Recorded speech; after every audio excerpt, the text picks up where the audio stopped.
Hola, ¿cómo estás? Buenas noches, aquí estamos de vuelta, son Déjame Ver, las 20:30 y ya estamos en vivo comenzando en la pantalla de Bravo TV, una nueva edición de Bienvenidos al Tren en esta semana que es corta, lo cual es muy bueno, y no lo digo porque hayamos tenido un día extra de descanso, lo cual la verdad que estuvo muy bien, sino porque 4 días no es lo mismo que 5 a la hora de tener que hablar de malas noticias, que es básicamente lo que hacemos los periodistas de este país y del mundo en general. ¿Para qué arrogarnos el título de campeones de las malas noticias? Es un título que merecemos compartir con toda la humanidad. Igual, seamos buenos, no todos son malas noticias. También hay noticias horribles, noticias pésimas, noticias negativas, perjudiciales, dañinas, nocivas, infames. Lo bueno de nuestra lengua castellana es que nos ofrece muy variadas formas de describir lo feo que nos pasa.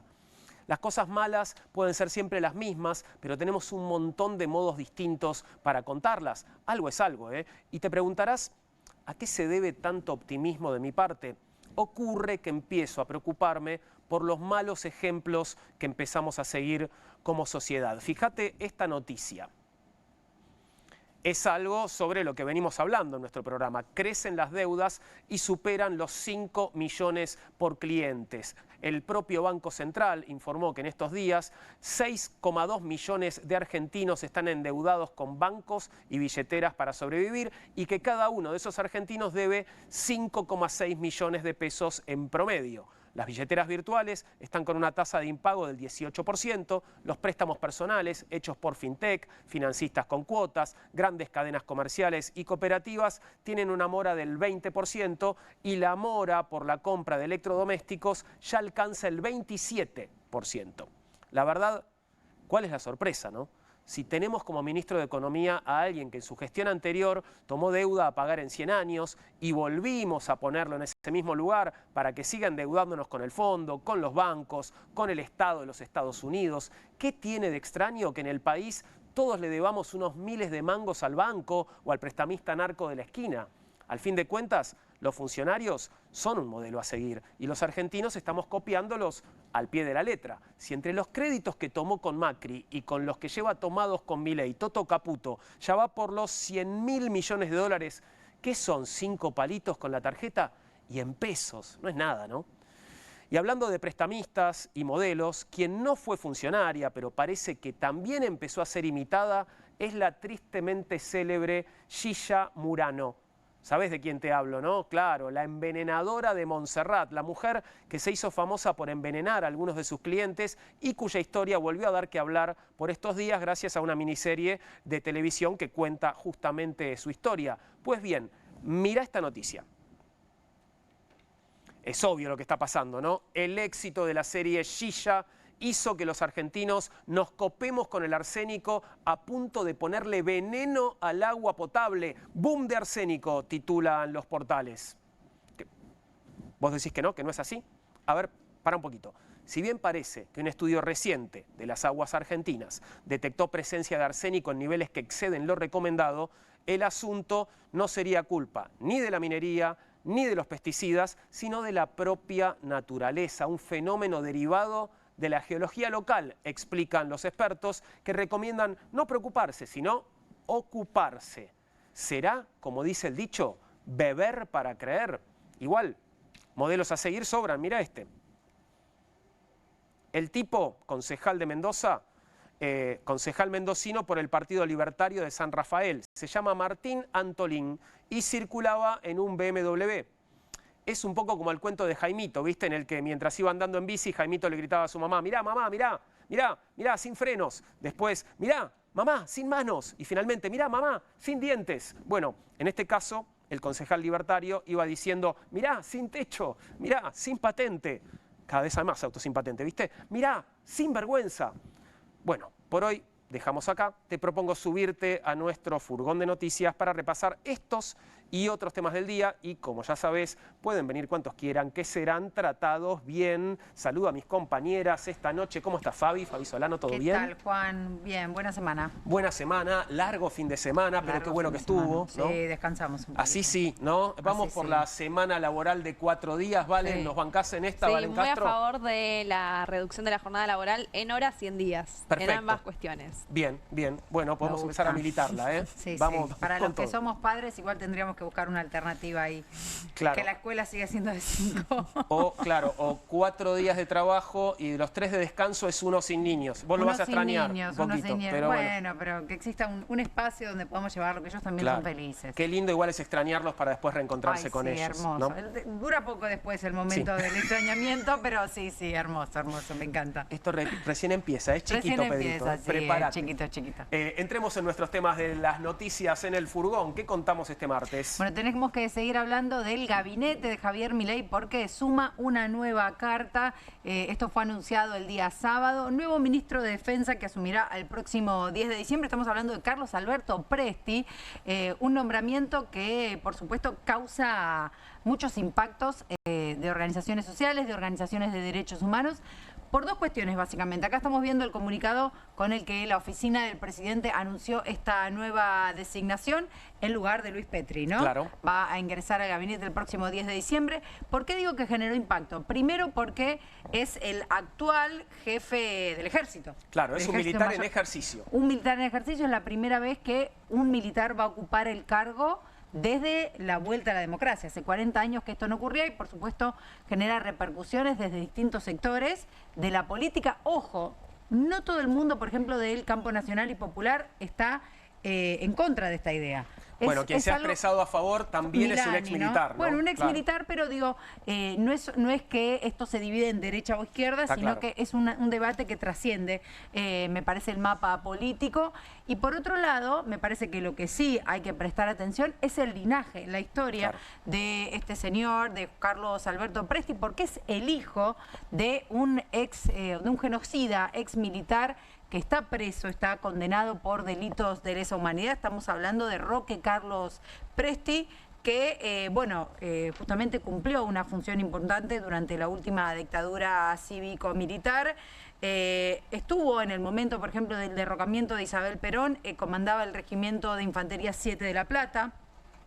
También en ese momento la Junta lo pasó al frente de la policía bonaerense, por lo tanto tiene una historia vinculada a los años más oscuros de la Argentina, y en ese sentido es que también uno pregunta si no es un mensaje, ¿no? Si es una cuestión simbólica. De hecho, desde los organismos de derechos humanos y desde Abuelas hablaron de una especie de provocación. Totalmente. Yo considero personalmente que no se puede responsabilizar a los hijos por las acciones de sus padres. Pero, dicho esto, este señor Presti parece que nunca se expresó repudiando el accionar de las Fuerzas Armadas durante la dictadura y nunca tomó distancia del accionar de su propio padre. Exactamente. Entonces ahí hay algo para considerar, ¿no? Bueno, sería en línea de lo que también, digamos, discursivamente mantiene este gobierno. Sí, claro. Que tiene no solamente una persona vinculada a estos sectores como vicepresidenta, sino que es negacionista de los números de desaparecidos, y hablaba de excesos en vez de un sistema, de un terrorismo de Estado. Entonces,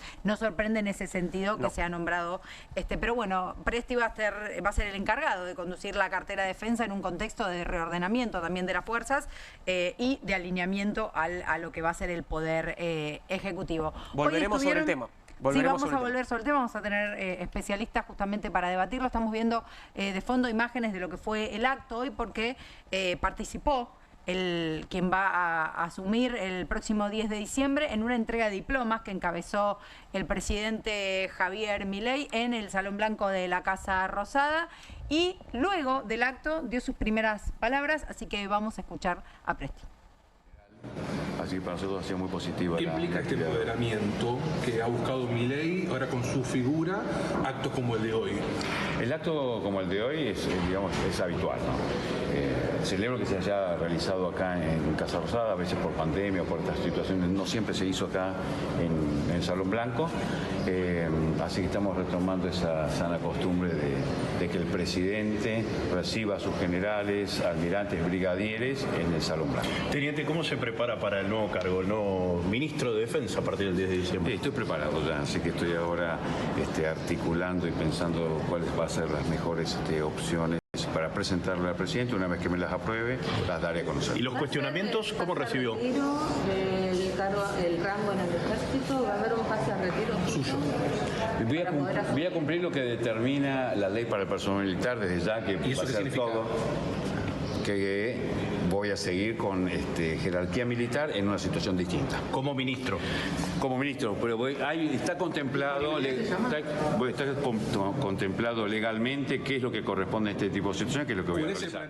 Bueno, entiendo que, lo que la discusión pasa porque no pasaría a retiro. No, exactamente. Declaró que no pasaría a retiro, sería como una situación excepcional.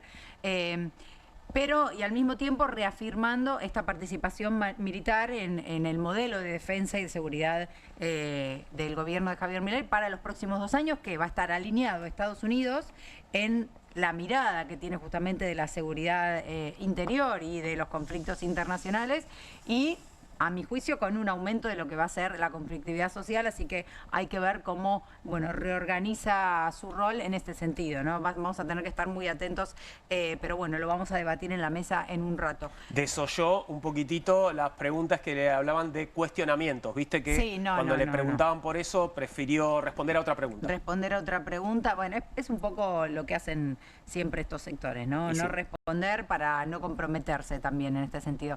Pasamos a otro tema, si te parece, Juan. Vamos a hablar de economía y de turismo, porque en este fin de semana, que fue el fin de semana más largo en lo que va del año, se registraron buenos números para la economía, pero vamos a ver el lado B, porque, bueno, desde distintos sectores están celebrando un poco, desde el gobierno de Javier Milei también salieron a celebrar los números de este último fin de semana. Un relevamiento de CAME, de la Confederación Argentina de la Mediana Empresa, también habló justamente de la importancia de lo que fue este fin de semana. 1.600.000 turistas se movilizaron por toda la Argentina, lo que representa un 21% más que el mismo feriado del año pasado, así que hay un salto cualitativo en ese sentido. Ahí tenemos un cuadro con las cifras, justamente tenemos más cantidad de turistas. Lo que dicen es que, bueno, el clima, la cantidad de los días, también las actividades y las ofertas que hubo en todo el país fueron determinantes para el éxito de este fin de semana. Tenemos un gasto diario de 91.000 pesos por persona.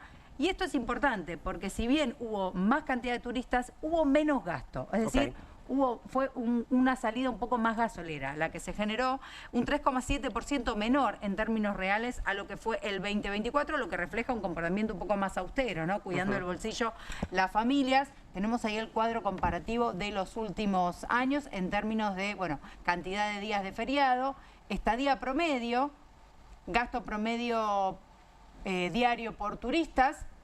Vemos ahí la reducción y el gasto total que aumentó.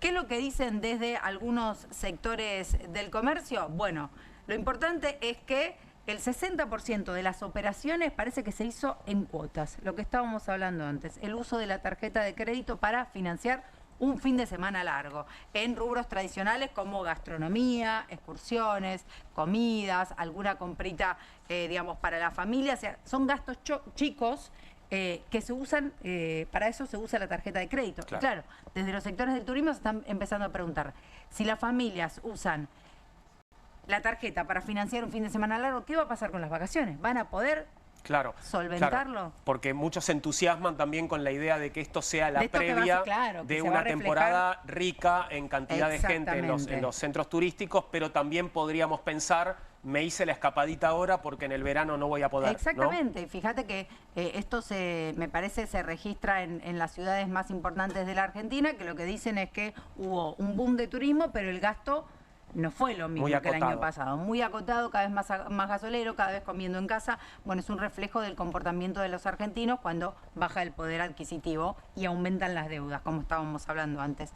Y ahora tenemos que retomar el tema que justamente mencionaste en el monólogo, que tiene que ver con el arsénico, porque desde diferentes sectores están alertando sobre, bueno, la presencia de agua contaminada. ¿Qué es esto? Bueno, sobre todo un sector grande de la provincia de Buenos Aires y algunas provincias como Córdoba, Santa Fe, Entre Ríos, Santiago del Estero, Tucumán y La Pampa. Bueno, allí en estos espacios, a partir de un informe del ITBA, que es el Instituto Tecnológico de Buenos Aires, se registró en las aguas presencia o riesgo de presencia de arsénico.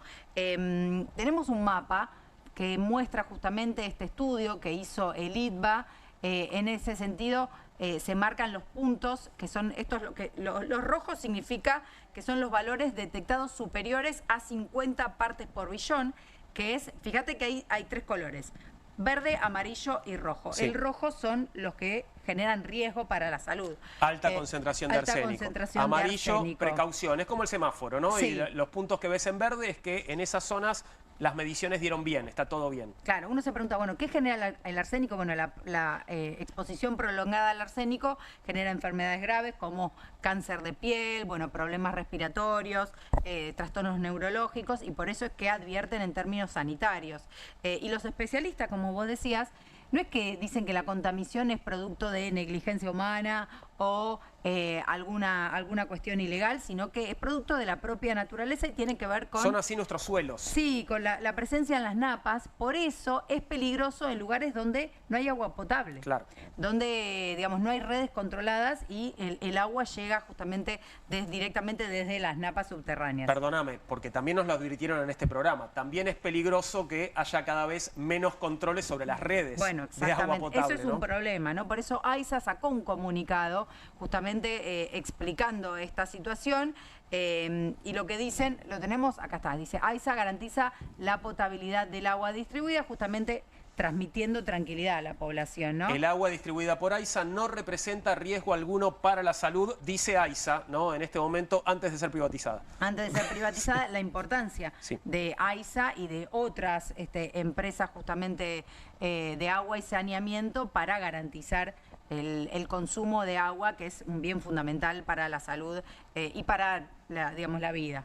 Y por último tenemos que hablar de la yerba. ¿Qué pasa con la yerba? Porque los yerbateros de Misiones anunciaron una medida de fuerza por el anuncio de la desregulación del Instituto Nacional de la Yerba. Lo hablamos la semana pasada. Anunciaron que van a suspender lo que se dice la zafra de verano, que es básicamente la cosecha. Van a dejar de cosechar la yerba como forma de protesta por la decisión del gobierno de regular el mercado de la yerba, porque lo que dicen es que afecta sobre todo a los pequeños y medianos productores, que son el 60%, o sea, ellos producen y cosechan el 60% de la yerba, y esta medida lo que hace es afectar los precios, claro, y por ende también afecta a los consumidores. Así que tenemos esta medida de fuerza anunciada también, de nuevo, por la desregulación, que es una medida del gobierno nacional. Y tenemos que seguir hablando de economía, pero en este caso de las repercusiones que generó la suspensión, ¿te acordás del acuerdo comercial por los 20.000 millones de dólares? ¿No? El rescate, el famoso rescate, el swap de los privados, que anunció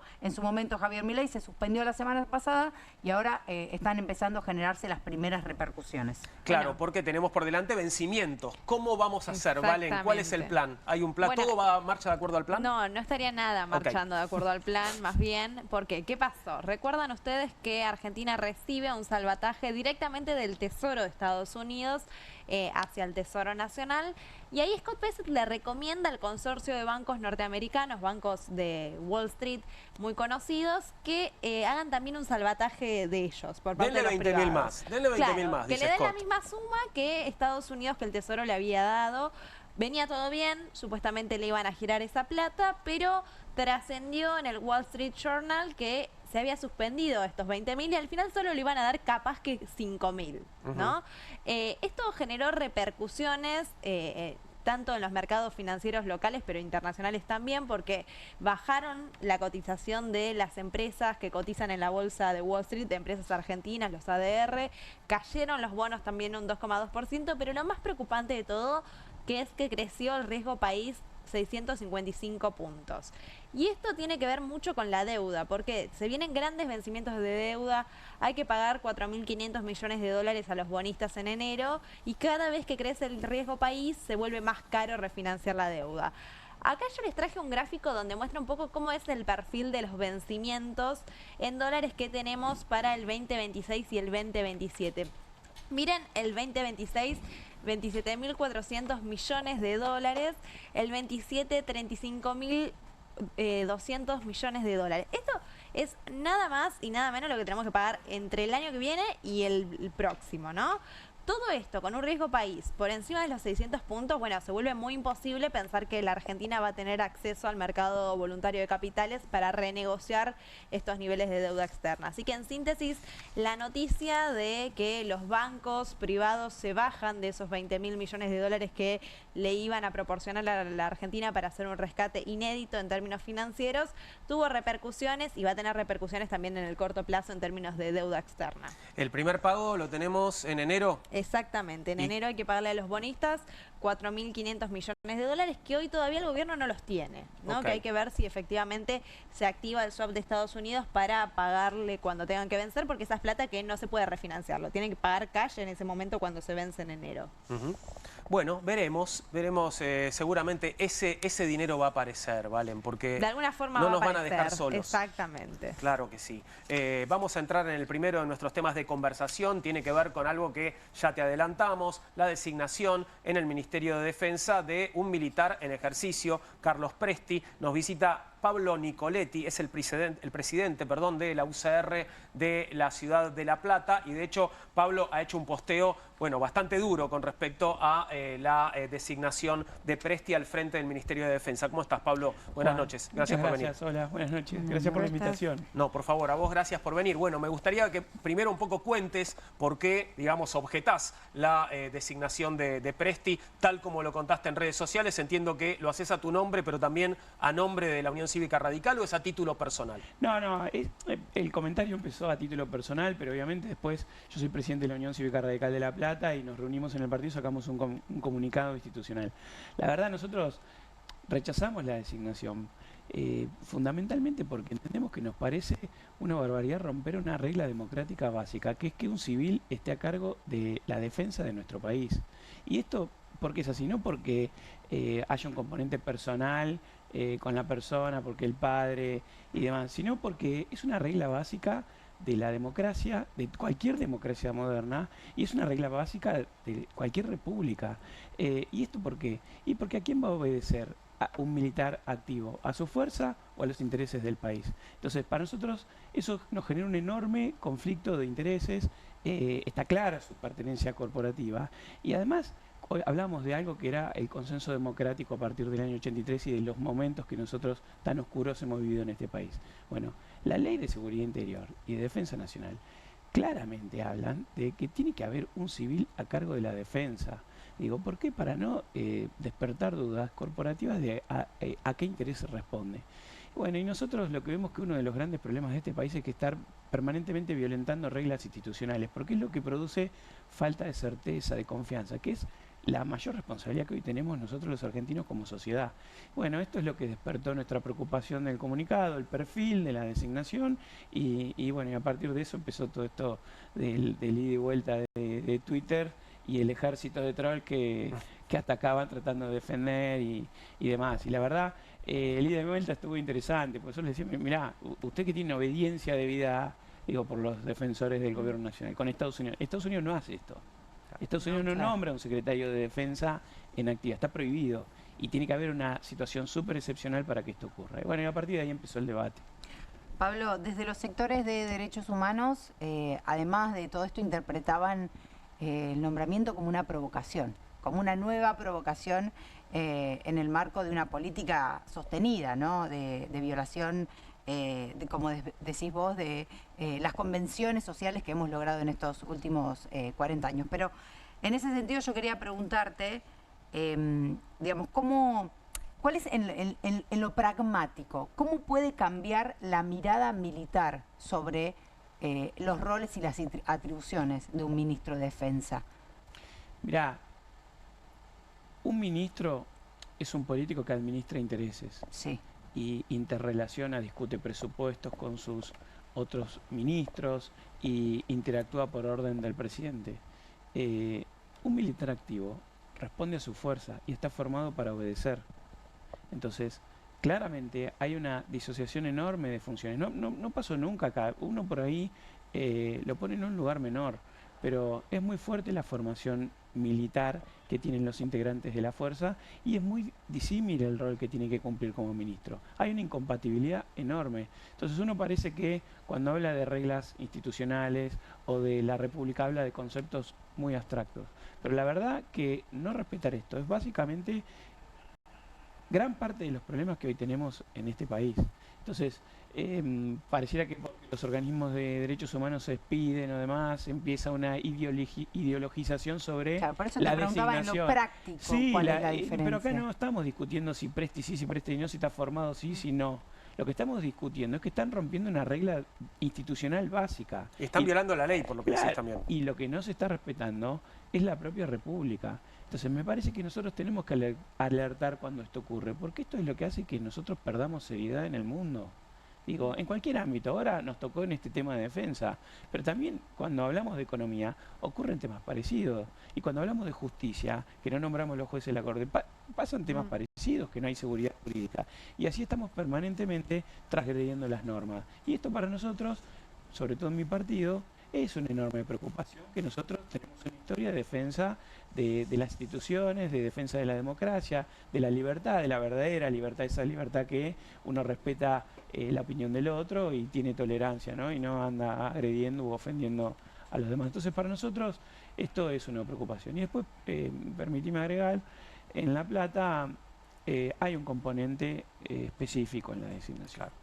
Su padre, Roque Presti, estuvo a cargo del Regimiento 7, estuvo vinculado a operaciones de la Cacha y de la Comisaría Quinta, no quedó detenido porque fue sobreseído por las leyes de obediencia debida y punto final. Y en este componente que para La Plata tiene un componente emotivo de nuestra historia, de memoria, verde y justicia, no sabemos cuál es la mirada que tiene el actual ministro sobre este punto. Y la verdad que genera una preocupación. Porque no se ha expresado. No se ha expresado, no sabemos qué es lo que piensa. Pero a mí ¿por qué somos cuidadosos con este punto?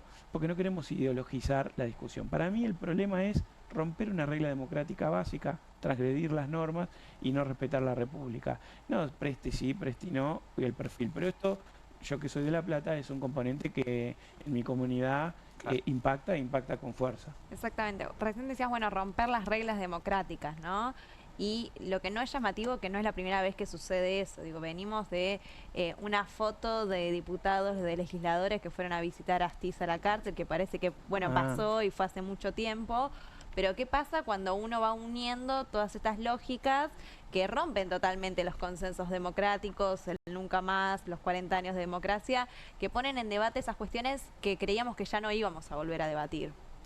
Bueno, permanentemente yo soy de una mirada crítica de este gobierno fuertemente. Digo, a mí me preocupa porque no sabemos en qué momento el presidente va a volver a insultar, va a volver a llamar a pares malnacidos, soretes o mandriles, le doy perdón, pero digo, se expresa de esa manera y eso genera violencia. Es imposible que nosotros podamos constituir consensos básicos sobre las políticas públicas para abordar los problemas reales que tenemos los argentinos con ese grado de violencia, porque no logramos confiar uno y otro. Digo, y este tipo de transgresiones a las instituciones acrecienta el problema, claramente que acrecienta el problema. Entonces yo veo hoy con preocupación esto, la falta de consenso democrático, violentar las instituciones. Y esto es producto de los grandes problemas que hoy tiene nuestro país. Porque nosotros nos la vamos a pasar discutiendo si equilibrio fiscal sí, equilibrio fiscal no, redistribuir para crecer o ajustar y lograr el equilibrio para después redistribuir, digo. O el gradualismo. Vamos a estar permanentemente. Ahora, si nosotros no logramos generar confianza para que vengan inversiones a este país, para el que quiere generar trabajo, arriesgue, y eso solo lo va a hacer con reglas claras y con instituciones fuertes, Argentina no va a tener salida, sea derecha, sea de izquierda, sea moderado. Y esto para nosotros es una preocupación y un hecho más a atender. Te sacamos un poquito del debate sobre el Ministerio de Defensa porque, bueno, tu partido está en un momento de deliberación también, sí, ¿no? sí. Eligiendo, en el camino de elegir nuevas autoridades. ¿Cómo está la escena de la Unión Cívica Radical? Bueno, el Comité Nacional ha convocado el 12 de diciembre a elegir nuevas autoridades. Ahí los miembros que son los primaristas, que hay 4 delegados por cada provincia, van a discutir quiénes son los candidatos, están ahí en los medios. Quiénes pueden ser los posibles candidatos. Por un lado está Valdés, en un momento se habló de un gobernador, Puyaro, Cornejo. Digo, a nosotros la verdad es que tenemos que hacer una fuerte autocrítica de cara a la sociedad, porque creo que hemos perdido posición en los temas que son importantes para la opinión pública.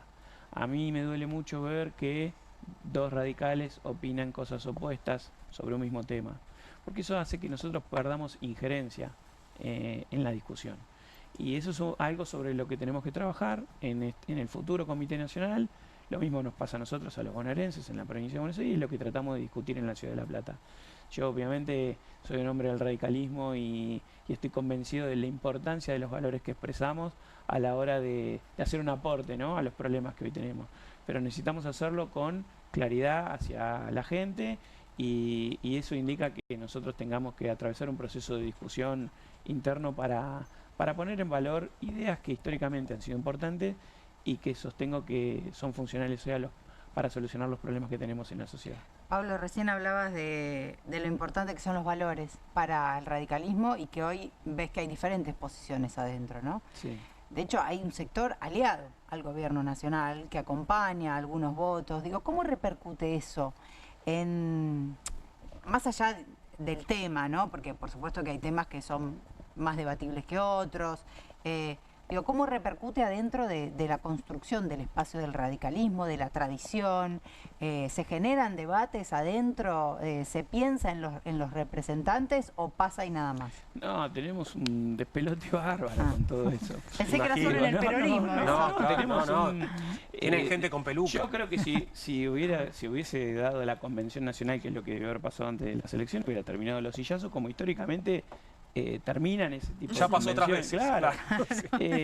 Mirá, la verdad que el radicalismo tiene una posición histórica fundamentalmente en lo que es la defensa de la educación, cuidar el trabajo y entender las preocupaciones de los sectores más desprotegidos de la sociedad. Después nosotros sabemos la importancia del equilibrio fiscal, hay que ordenar las cuentas claramente, e insisto con esto, para mí la salida de este país es sobre la base de fortalecer instituciones, porque eso implica tener reglas claras.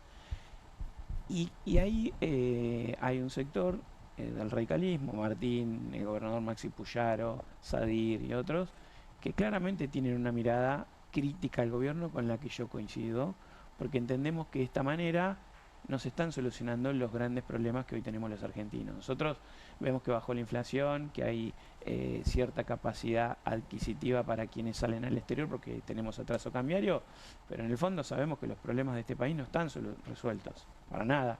No hay más ocupación, seguimos teniendo trabajo en negro, y me parece a mí que las preocupaciones del gobierno pasan por otro lado.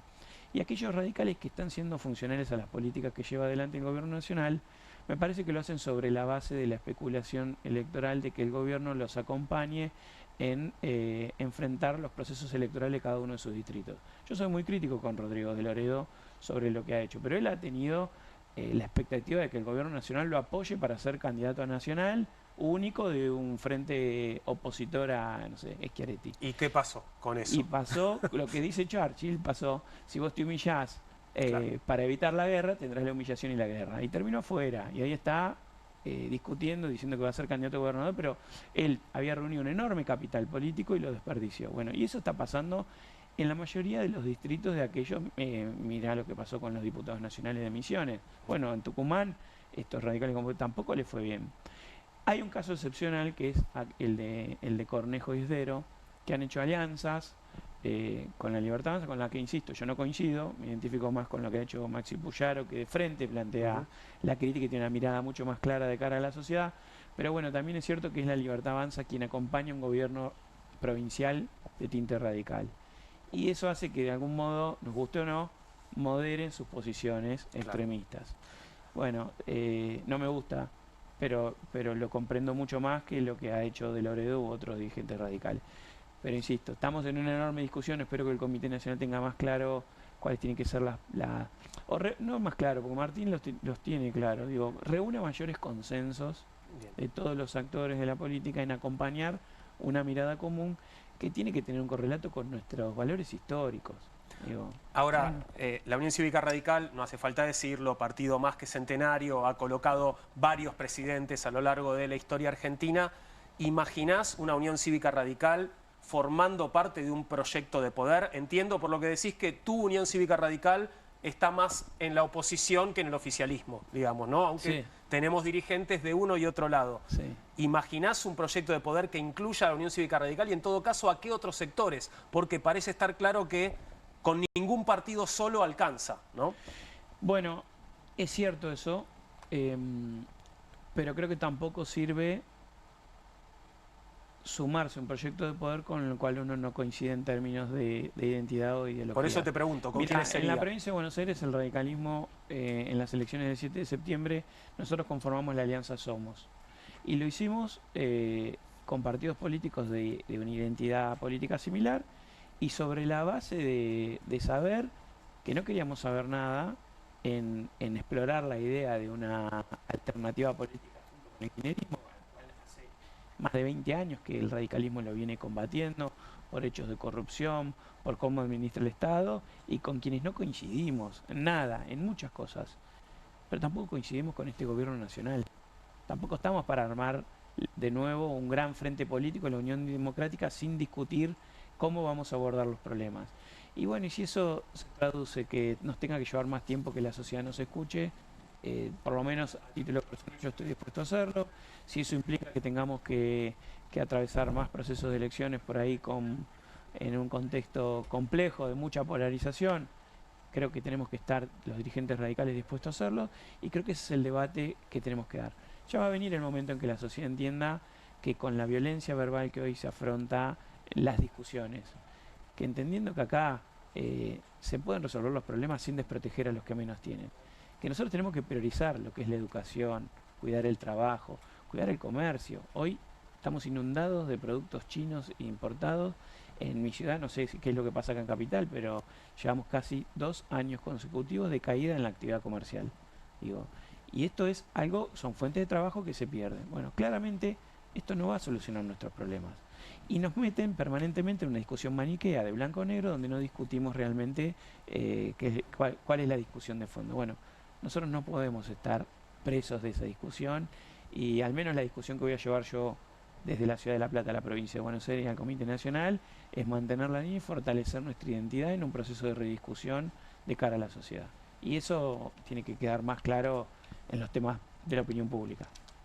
Pablo, recién te escuchaba y por un lado coincido, pero por otro lado me surge la pregunta de pensar en términos binarios o excluyentes de, bueno, no estamos con el kirchnerismo, dijiste por la cuestión de la corrupción, o sea, de alguna manera se elimina la forma de, por ejemplo, la posibilidad de crear un frente democrático, como también pasó en otros lugares del mundo, digo que se crean frentes más grandes, más amplios, y decís, tampoco estamos con este gobierno. A mí me parece que comparar la corrupción con un gobierno que además de corrupto es casi,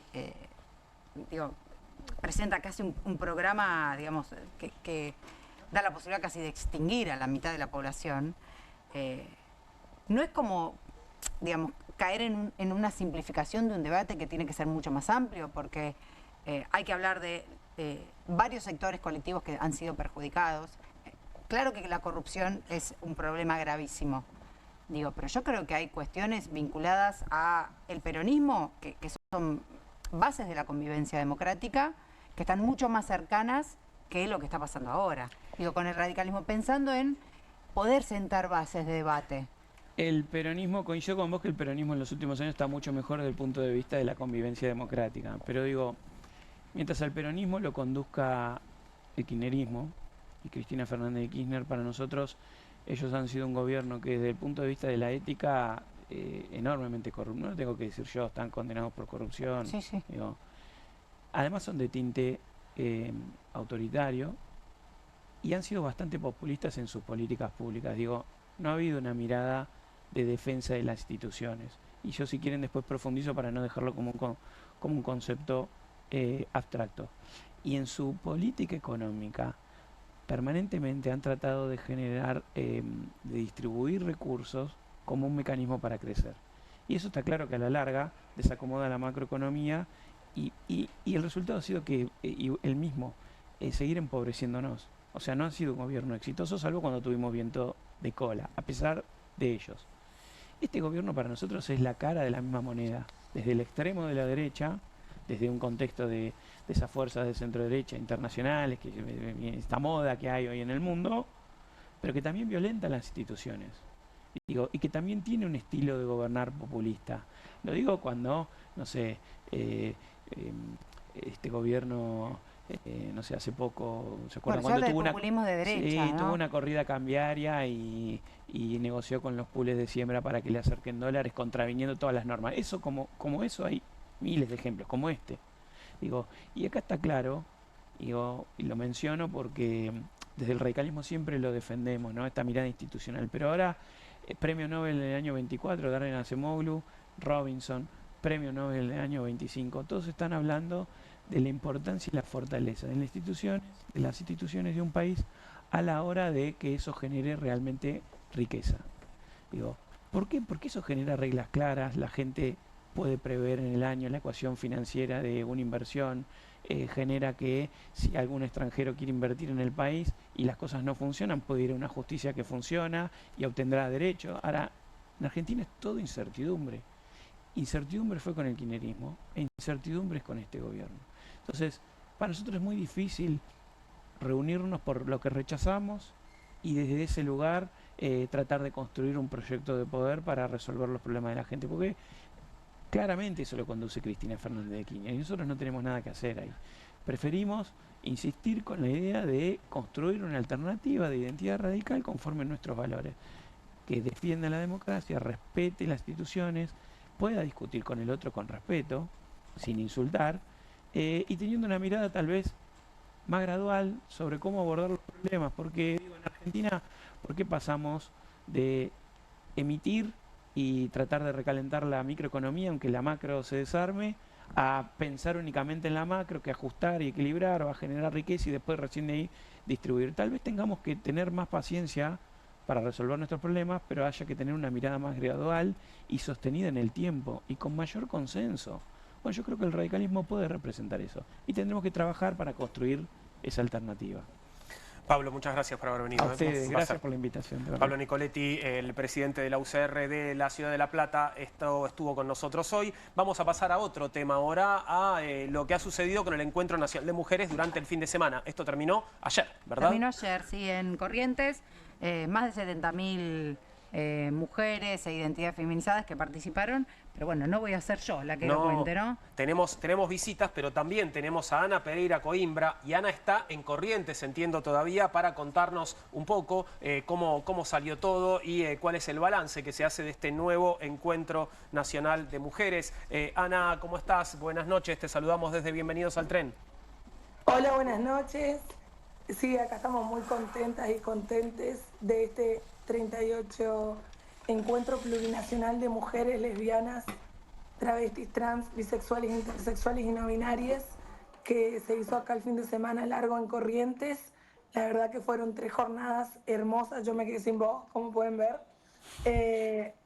llenas de un montón de cosas pasaron. Tuvimos talleres, que son el corazón de los encuentros, donde hubieron 116 talleres donde las mujeres y disidencias discuten sobre los derechos y sobre el acceso a diferentes cuestiones como el trabajo, la salud, no solo de mujeres, sino de lesbianas, de travestis, de trans, bisexuales, intersexuales. Después tuvimos 2 festivales, el Tortazo y la Peña Encuentrera, donde la grilla estaba conformada por lesbianas, trans y bisexuales de toda la Argentina, hasta de Venezuela, que fueron ahí abajo del puente. Nosotros tenemos el puente que conecta con Resistencia. Bueno, las marchas contra los travesticidios el sábado y la marcha general el domingo, donde ahí se concentraron las 70.000 mujeres y disidencias. Y bueno, y los actos de apertura, donde se lee siempre el documento de inicio del encuentro, y el de clausura, donde se leen las conclusiones de los talleres y se elige la nueva sede. La nueva sede quedó que va a ser en Córdoba el año que viene. Entonces nosotras como comisión organizadora le entregamos la posta, ay perdón, no, por favor. Le entregamos la posta a Córdoba.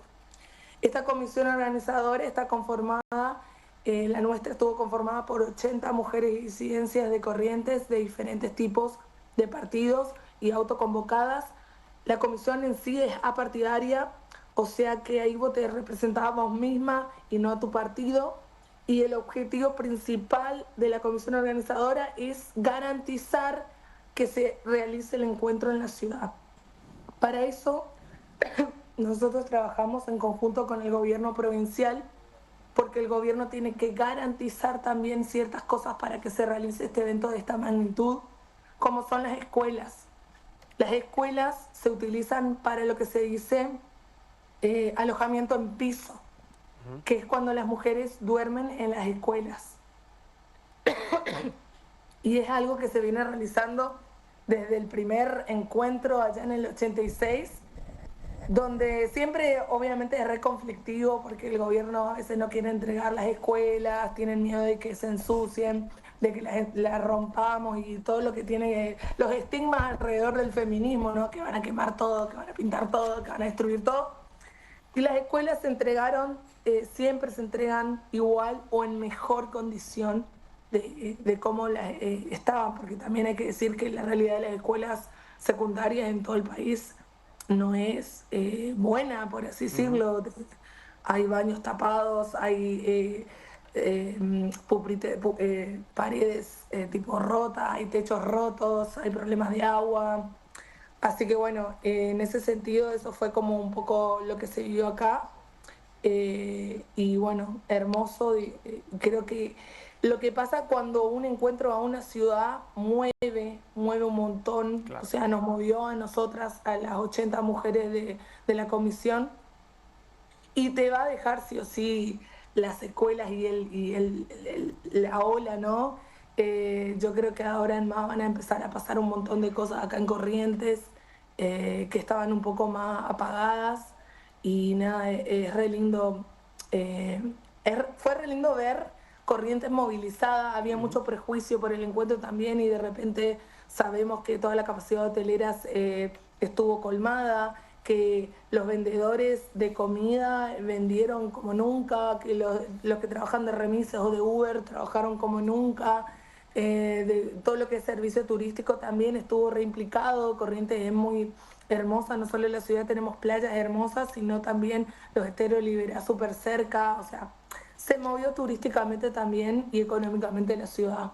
Totalmente, eso también vale, por supuesto, y entra dentro de los datos de lo que fue este fin de semana largo turístico, más allá de la importancia, por supuesto, del encuentro de mujeres, lo que nos estabas contando. Ana, bueno, se nota que dejaste todo, que dejaste la voz también en ese encuentro, así que te agradecemos mucho por estos minutos. Nos quedamos acá conversando con compañeras que formaron parte también del encuentro nacional este fin de semana. Te agradecemos por este contacto. Dale, muchísimas gracias y buenas noches. Buenas noches, gracias. Estaba con la voz con lo último, ¿no? Sí. Ana, saludamos a Julia Benito, militante de la Cámpora, presidenta del Centro de Estudiantes de Ciencias Exactas y Naturales. ¿Cómo estás, Julia? Bienvenida. Hola, muchas gracias. ¿Cómo están? Y saludo muy bien, gracias a Lucía Caballero, que es socióloga, investigadora y especialista en una lectura feminista de la deuda, militante feminista también. Bienvenida, Lucía, gracias por estar con nosotros. Bueno, ¿qué pueden contar ustedes de su experiencia del encuentro del fin de semana? Bueno, Me parece que, como siempre, el encuentro es un momento muy movilizante para todos y para todas. Quienes ya vamos hace algunos años, nos volvemos a encontrar con compañeras que lo hacemos así todos los años, así como también las discusiones que se dan en los talleres que resultan muy enriquecedoras, pero sobre todo lo más lindo me parece es ver a las compañeras que van por primera vez a este tipo de instancias, encontrarse con lo transformador que tiene el Encuentro Nacional de Mujeres Travestis, Trans y No Binarias en nuestro país y para nuestra formación también, de alguna manera. Yo vi muchísimas compañeras. Algo que conversábamos también antes de entrar tiene que ver con la diversidad de edades de quienes participan en esto y que para nosotras es realmente un momento de discusión de las realidades que nos atraviesan, tanto sea en diferentes temáticas como con nuestra condición de mujeres y también en el país en el que estamos atravesando hoy, que me parece que no es menor, que la clave en la que nosotras hoy pensamos el feminismo es de manera popular y entendiendo que la discusión que se da en nuestro país y para todas es un problema económico y es un problema hoy de cómo se distribuye la riqueza, y no estamos exentas nosotras de esto, sino que lo que venimos a discutir hoy desde el feminismo es cómo se distribuye el dinero en nuestro país y sobre todo cómo afrontamos eso nosotras y cómo damos la lucha en las calles para organizarnos más y mejor. Bueno, sí. Te paso con eso la palabra, si te parece. Sí. Bueno, primero agradecerles por el espacio porque la verdad es que suele pasar inadvertido en los medios de comunicación un encuentro tan importante que no sé qué otros movimientos tienen una tradición ya de 38 años de encontrarnos. Yo destacaría... Y esta masividad, perdón que te interrumpa, sí, ¿no? Sí. Yo destacaría lo que dijo la compañera, una heterogeneidad de actores, actrices que van desde sindicalismo, pero también colectivas chiquitas, de salud mental, contra la violencia obstétrica, hasta partidos políticos, colectivos de arte. Es una heterogeneidad muy grande. Y por otro lado, la amplitud de los debates, ¿no? Es un espacio donde se repudió hasta el intento de Milei de privatizar la hidrovía Paraná, ¿no? Algo fue muy lindo, que se movilizó a la orilla del río Paraná, gritando "el río no se vende", hasta discutir lo que decía la compañera, la necesidad del reconocimiento del trabajo de cuidado, el problema de las moratorias previsionales que vencieron durante este gobierno y no se prorrogaron, y hoy 9 de cada 10 mujeres no se van a poder jubilar. Pasando por la discusión de la reforma laboral, el movimiento feminista lo que hizo en Corrientes fue juntar fuerzas y dar los debates para encarar y para ser también una actriz protagonista en la resistencia a la reforma laboral que va a querer implementar este gobierno en el mes de diciembre. Y me parece que la persistencia, aún con todo en contra, bueno, compañeras que tuvieron que estar juntando plata con actividades culturales, con rifas durante todo el año para poder llegar ahí, y con este objetivo de hacer un cuerpo para la resistencia para lo que viene en este 2026. Quienes participamos, lo digo como experiencia personal porque fui muchas veces, hay algo de la experiencia transformadora de los cuerpos, ¿no? De la presencia, de lo comunitario. Yo pensaba cómo los feminismos, los movimientos de mujeres y de identidades feminizadas están resistiendo a lo que hoy podría ser como esta gran convocatoria de la soledad, del hiperindividualismo, ¿no? Es como casi un gesto revolucionario el de las mujeres que todos los años, contra viento y marea, pandemia de por medio, de alguna forma se organizan. Y pensaba, ¿cómo se puede trasladar eso, esa mirada comunitaria, a los propios partidos políticos que hoy parecen estar en otro lado? ¿Cómo se puede trasladar? Vos que, digamos, formás parte de una organización política como la Cámpora, ¿cómo hay forma de trasladar esa experiencia corporal, colectiva, a los espacios políticos tradicionales? Bueno, me parece muy importante que la política tradicional pueda aprender de la organización del feminismo e incorporarla también a sus banderas fundacionales. No casualmente que la conductora del partido político que yo integro, que es Cristina Fernández de Kirchner, dijo muy acertadamente en un discurso hace muy poco tiempo que nuestro movimiento tenía que ser nacional, popular, democrático, que le agregamos luego de la dictadura, pero también feminista, con una perspectiva que cambie y que interpele a esa misma sociedad y ese mismo partido que nosotros estamos construyendo. Y esto por qué es?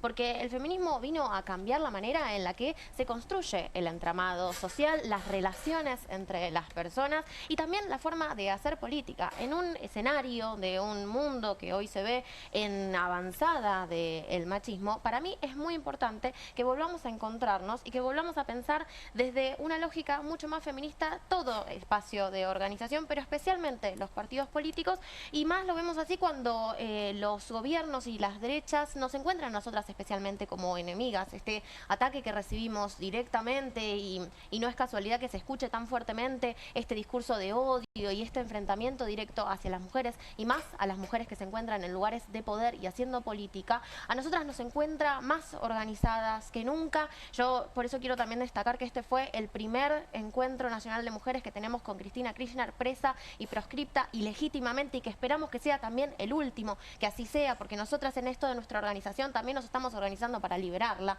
porque entendemos que ella fue esa mujer que encarnó el proyecto político que nosotras hoy representamos, y que liberar a Cristina no implica solamente a ella de manera personal, que hoy se encuentra en San José 11-11 por todo lo que hizo por nosotros, sino también porque implica liberar al pueblo de la misma manera, y con esta visión feminista que nosotros entendemos es que nos pensamos colectivamente como un actor que también puede realizar las transformaciones necesarias en pos de ese país que nosotros soñamos. Yo no solamente creo, y poniendo tu pregunta, que es posible, sino que lo estamos haciendo y que lo vamos a lograr. Que es necesario. Que es sumamente necesario, sí, sí. Sí, yo creo que actualmente en cómo está organizada el sistema político, la metodología y las hipótesis del movimiento feminista están subordinadas, están menospreciadas. Creo incluso que en los digamos, sectores que uno podría vincular al campo nacional y popular, sí. O sea, incluso en esos sectores. Sí. Sí, bueno, la propia Cristina es víctima de eso. Por eso, digamos, sí, o sea sí. que no digo, digamos, la metodología con la que se arma o con la que se hace actualmente política no toma en cuenta la metodología feminista, digamos. Yo creo que hay algo fundamental, digamos, vos decías algo, ¿no? Contra este modelo de individualismo extremo, la oposición radical a esta forma tiene que ser radicalmente comunitaria, ¿no? Claro. Entonces, y el movimiento que practica esa forma es el movimiento feminista, ¿no? Sin embargo, ¿cuál fue la primera reacción de una parte grande del campo popular? Culpabilizarlo frente a la derrota con Milei. Y vas a ver, digo, me parece que no es solamente la cuestión comunitaria, digo, también hay algo de la forma en que la forma en que el feminismo despliega su politización, ¿no? Al ras de la vida cotidiana. Incluso hay talleres donde se puede hablar de salud mental y cuidados, y desarmar las maneras en que los costos del ajuste social se viven como malestar individual. Porque cuando se dice ¿por qué la gente no va a votar? Bueno, la gente no va a votar no solamente porque esté dando un mensaje al sistema político, sino también porque está asumiendo individualmente los costos del ajuste, con dispositivos que lo individualizan, como la deuda, con el endeudamiento de las familias, como el pluriempleo, todas formas en que... La misma salud mental que hablabas La misma recién. salud mental, todas formas en las que estás encerrado y asumiendo individualmente ese malestar. Lo que hicimos nosotras fue todo lo contrario, hablar permanentemente de lo que nos pasa en la vida cotidiana, y no solo nosotras, sino compañeras que están sosteniendo comedores populares, compañeras que están sosteniendo, madres que están con hijos con consumos problemáticos, una situación que está completamente extendida en nuestro país. Entonces me parece que hay algo de una metodología que no tiene que ver con la biología, sino con un modo de hacer política. Una manera de hacer política al ras de la vida cotidiana, politizando desde las cuestiones que van desde la forma en que entablamos nuestras relaciones interpersonales hasta la brecha salarial. Entonces creo que hay mucho que aprender, y que todavía el sistema político en Argentina, aún si tenemos el movimiento, uno de los movimientos más potentes en el mundo, no se ha abierto lo suficiente a esas hipótesis políticas. Hablamos recién del empleo, del trabajo, de la deuda. ¿Qué pasa con la justicia? ¿Qué pasa con la posibilidad de empezar a discutir una reforma judicial que tenga a las mujeres por primera vez adentro, ¿no? Digo, la cuestión de que una mujer pueda llegar a la Corte Suprema de Justicia, que parece algo hipotético viendo hoy cómo está la distribución de los poderes. ¿Qué pasa con eso cuando empezamos a discutir todo lo demás y después volvemos a la justicia y vemos que gran parte de la organización que hoy tenemos de nuestras vidas, o de las injusticias sociales, o incluso de las mujeres que van a denunciar casos de violencia de género y en la comisaría las mandan a su casa, ¿no? ¿Qué pasa con el tema de la justicia y cuáles fueron las discusiones que siguieron en relación a eso?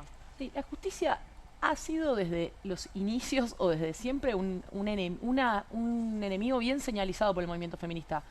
¿Cuál es el rol de la justicia hoy? La justicia, mejor dicho, el Poder Judicial es el poder más antidemocrático de las democracias y en Latinoamérica tiene una función que es ser el asegurador en última instancia de los intereses corporativos y de la persecución de líderes populares, como es el caso de Cristina, como fue el caso de Lula y en otros países la misma situación. Pero además, lo que nos estamos encontrando obviamente es que la justicia no escucha a las víctimas de violencia de género, las revictimiza, es una justicia clasista, es una justicia racista. Vemos que cada vez más suben los porcentajes sobre todo de personas pobres que están en la cárcel, mientras Caputo, que ya va por su segundo gobierno, que está endeudando y comprometiendo el futuro de generaciones, está suelto.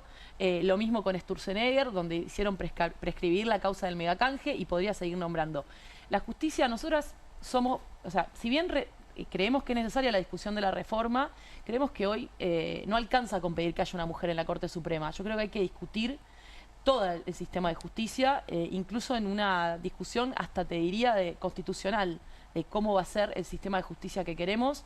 No nos alcanza con que haya una mujer en la Corte Suprema.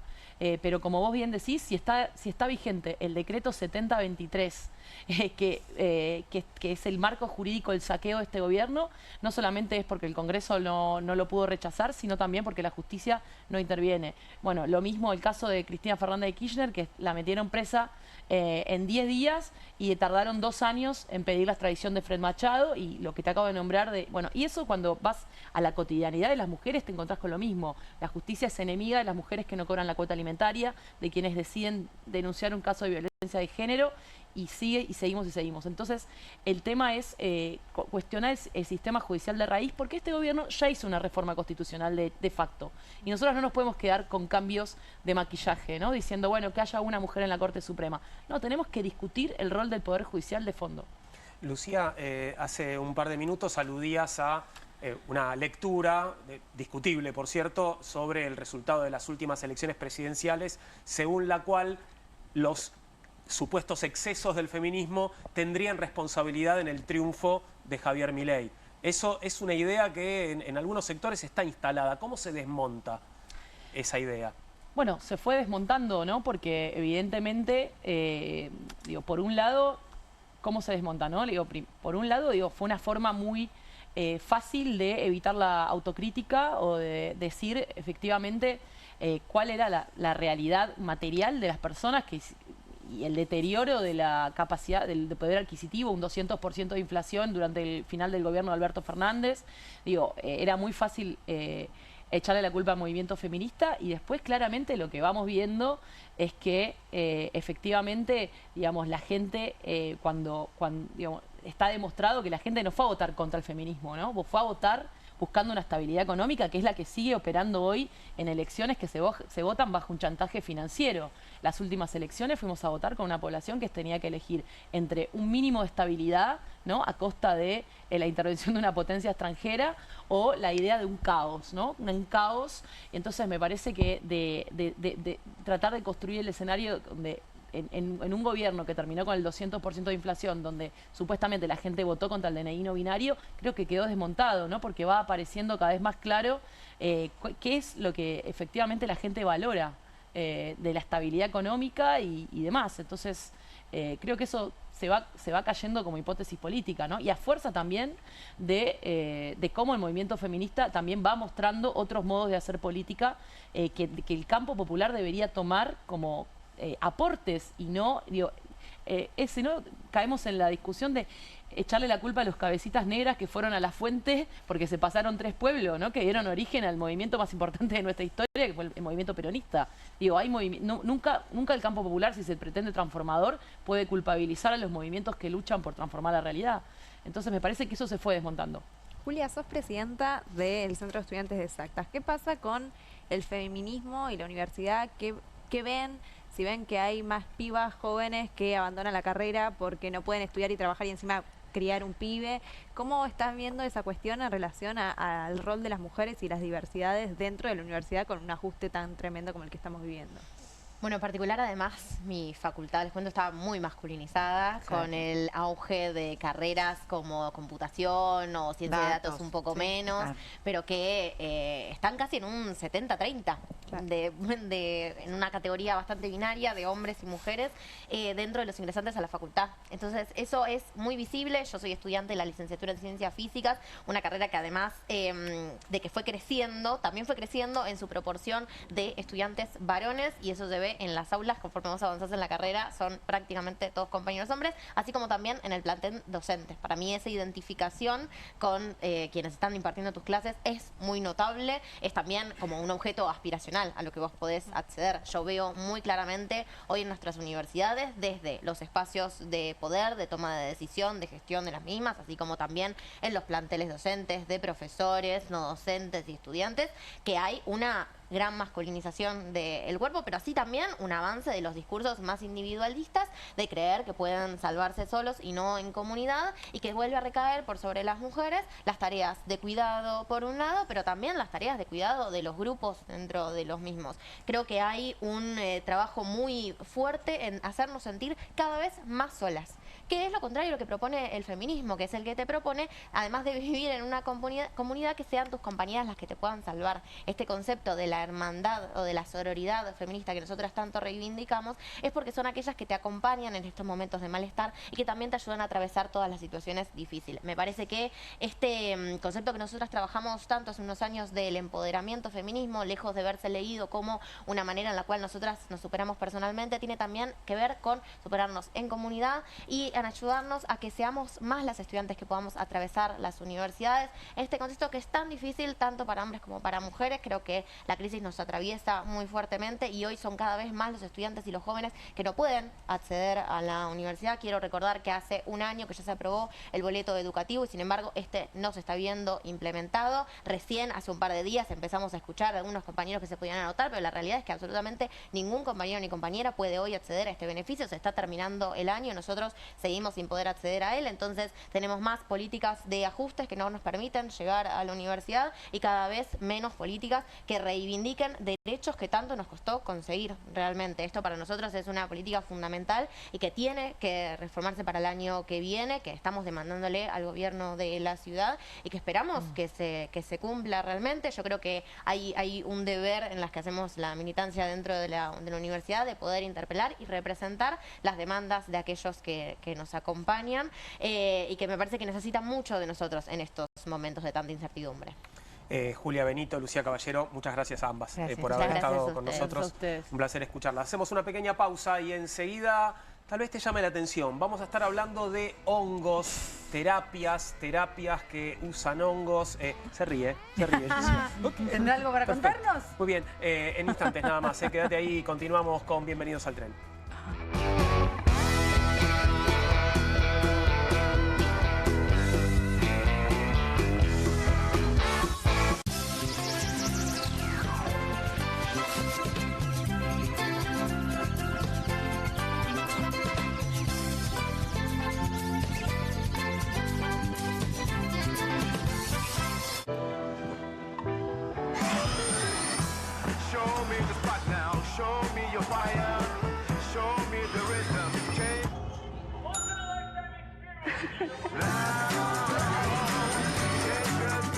Tommy, ¿vos ibas a traer los nuevos Mulmasti palotes?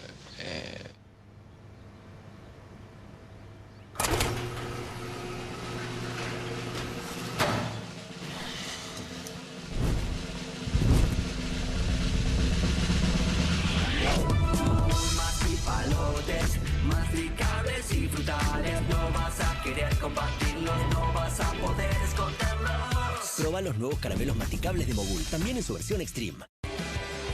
Cueste lo que cueste. El primer streaming de Perfil.com, conducido por Román Iuch junto al Doc Juan Heruela, los periodistas Marcelo Mármol Moura y Lucas Buceta. Información deportiva, opinión y análisis. Cueste lo que cueste. De lunes a viernes, a las 10 horas, por Bravo TV. Emprendidos, con la conducción de Ornella Flench. Historias de emprendedores en primera persona. consejos prácticos para alcanzar sus metas. Emprendidos, de lunes a viernes a las 12 horas por Bravo TV. QR, con la conducción de Paulo Caruso y gran equipo. La síntesis del día para un público que valora el periodismo crítico. QR, de lunes a viernes a las 22 por Bravo TV. Bienvenido a todo Latinoamérica. Caras TV llegó a DirecTV, el canal de las celebridades. Entretenimiento exclusivo las 24 horas del día. Más Caras, con la conducción de Héctor Maugeri. Red Carpet, Caras News, Caras Realeza, Caras Fashion, Caras TV. Llegó a DirecTV. Contenidos exclusivos para toda Latinoamérica. Straight 8, la nueva herramienta de entrenamiento que te ayudará a pararte más derecho, ensanchar los hombros y alinear la columna para un alivio instantáneo.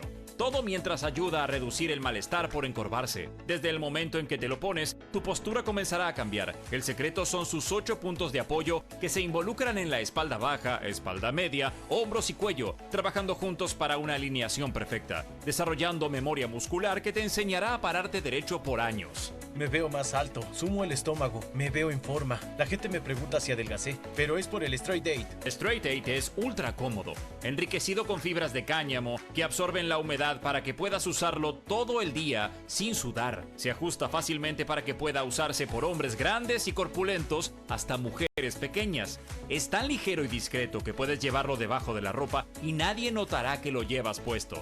Es por eso que necesitas Straight 8, para que comiences a pararte más derecho y con más confianza. Los viejos aparatos ortopédicos pueden costar miles de pesos, pero ahora puedes ordenar el nuevo Straight 8 de la línea Serafit. Te ayudará a pararte más derecho, ensanchar los hombros y alinear la columna. Para un alivio instantáneo, todo mientras ayuda a reducir el malestar por encorvarse. Desde el momento en que te lo pones, tu postura comenzará a cambiar. Llame ahora mismo y adquiera su Straight 8. Descubra los productos más novedosos y exclusivos de la línea Serafit en tvcompras.com y obtenga este fantástico producto de TV Compras. Llame ya. Show me the spot now, show me your fire, show me the rhythm,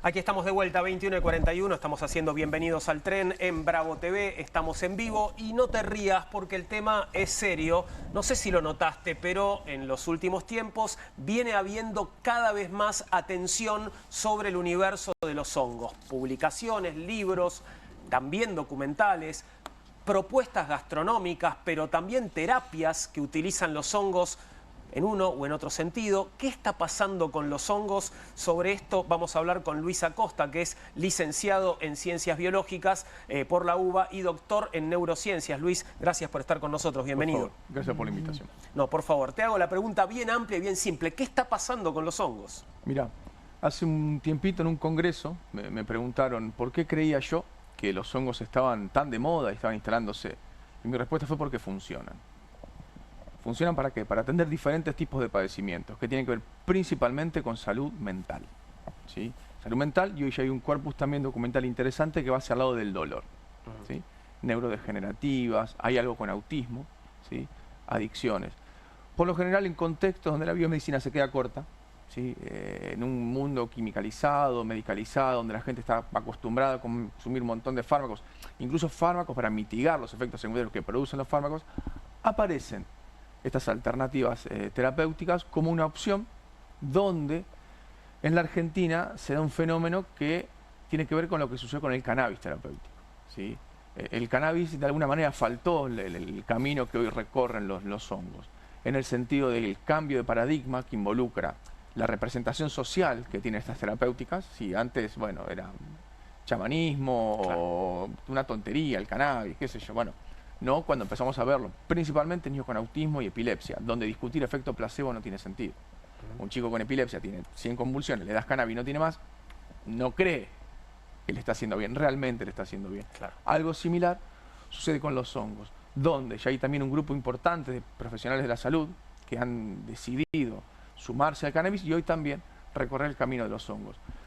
En un contexto donde el paciente deja de ser un ser pasivo y pasa a ser un actor principal de su vida, tomando decisiones, yendo al médico con el cannabis, insisto, y hoy con los hongos psilocibios, que tienen efectos psicoactivos potentes en macrodosis, o microdosis, que no tiene esos efectos y estimula selectivamente a receptores de serotonina, modulando la actividad del sistema nervioso, o los hongos adaptógenos, que son hongos que no tienen ningún tipo de efecto psicoactivo, pero modulan o regulan el estrés del cuerpo para hacerlo bien sencillo, y eso permite que tu cuerpo se adapte al estrés crónico al cual estamos básicamente todos expuestos.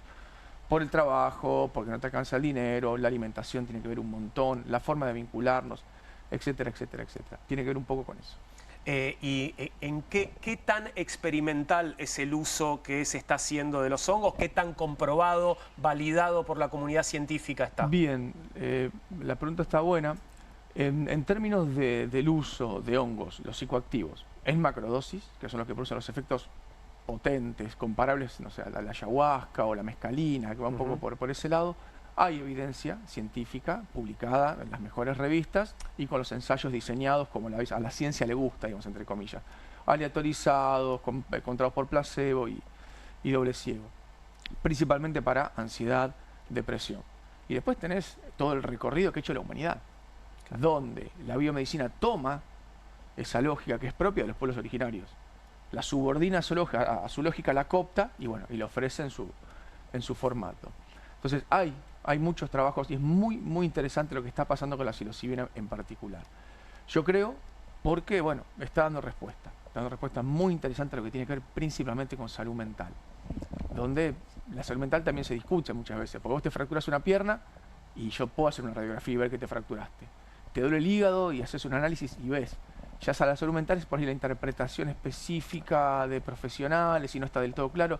Y hay gente que anda boyando años de un lado al otro hasta que logran un diagnóstico y mientras tanto fue tomando una cantidad de medicamentos que ayudan, no vamos a discutir la eficacia de eso, pero muchas veces también termina generando una iatrogénesis, o sea, daño, consecuencia del uso de estos fármacos. De eso te quería preguntar. ¿Hay una normalización del uso de la medicación psiquiátrica, de los ansiolíticos, hoy en día de parte de todas las edades, desde jóvenes muy jóvenes a adultos muy adultos, y un consumo habitual de todos los días, y nadie se pone a juzgar si es polémico o no es polémico consumir ansiolíticos, pero sí pasa con los hongos que uno piensa, bueno, no salen de un laboratorio, salen de la tierra, tienen menos contenido malo de eso que se puede entender. ¿Qué pasa con esa diferenciación entre que algo está bien visto y es muy malo para la salud el consumo excesivo y no medicado, y lo otro que es más natural pero ahí se juzga más? La pregunta también está muy buena y tenés que ver dónde te parás y cuál es tu sistema de creencias. Si vos estás entrenado en un ámbito académico, universitario, te convencieron que esto es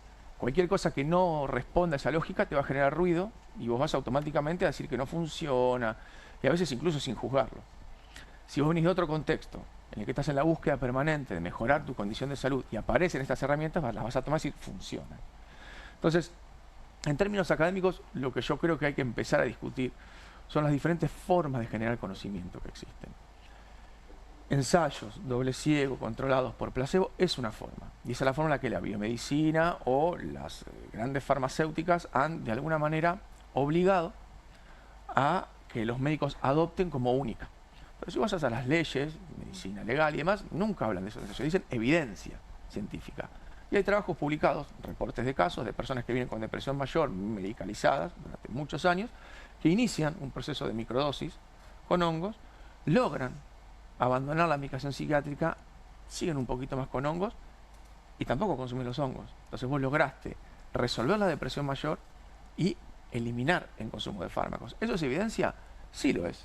No es un ensayo como, insisto, convencieron de alguna manera a la sociedad que son los que corresponden. Claro. te escuchaba esto que decís, bueno, hay personas que prueban. Primero, ¿cómo es el proceso de producción? Si, por ejemplo, en Argentina existe el ReproCan, por el cual el cannabis puede producirse en un laboratorio, o sea, que lo tenga una farmacia, un laboratorio o en la casa. ¿Cómo es el proceso de producción de los hongos? Que entiendo debe ser un poco más complejo. Y por otro lado, ¿cómo pasa de la producción a que te lo diagnostique o recomiende un médico? Bien, todo eso está en pañales. Bien. Está sucediendo. Nosotros estamos asistiendo a una especie de revolución. O sea, no existe un protocolo todavía que funcione. No hay nada, no está del todo regulado. Sí. Insisto, estamos asistiendo a una revolución en lo que tiene que ver con el cambio de paradigma de la atención de los padecimientos en un contexto donde la biomedicina hace agua y está medio en crisis en lo que tiene que ver con salud mental.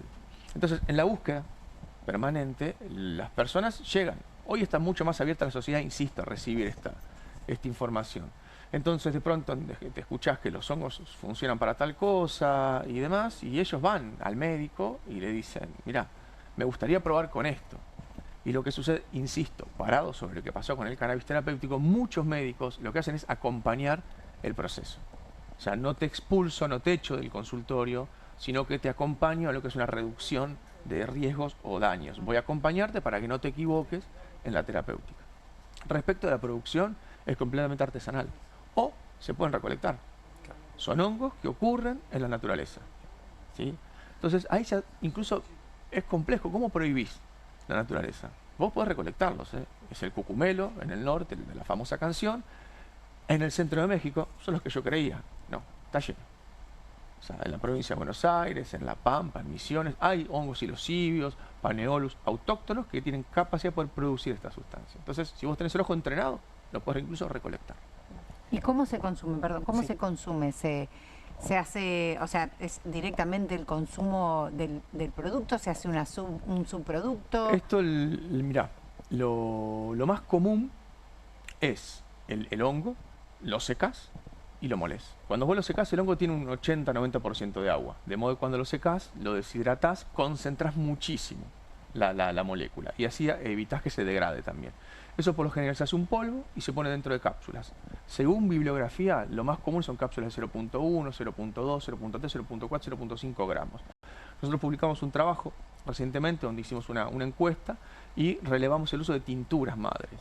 Es decir, vos podés poner estos hongos molidos en una solución hidroalcohólica. Estos compuestos son extraíbles por el alcohol. Después filtrás y en esa tintura madre te quedó la sustancia. De modo tal que en un vasito con agua vos pones un par de gotas y lo podés administrar. Eso en el contexto de la microdosis, que es lo que sería lo más informal. Claro. Después podés acceder en ensayos controlados y más a psilocibina sintética o producida en bacterias. Donde vos tenés bacterias transgénicas, tomás los genes del hongo, lo pones en una bacteria y la bacteria en medio de cultivo produce la psilocibina que después se filtra y se purifica. Y después tenés lo que es la macrodosis, que es una dosis alta. El efecto de estos hongos se puede medir en una curva dosis-respuesta. Intuitivamente uno ya tiende a pensar que cuanto más hongo consumís, mayor es el efecto. ¿De acuerdo? Entonces hay un rango de concentraciones muy chiquitas donde es tan poquito lo que comiste que decís, che, yo ni me cuenta. Bueno, microdosis.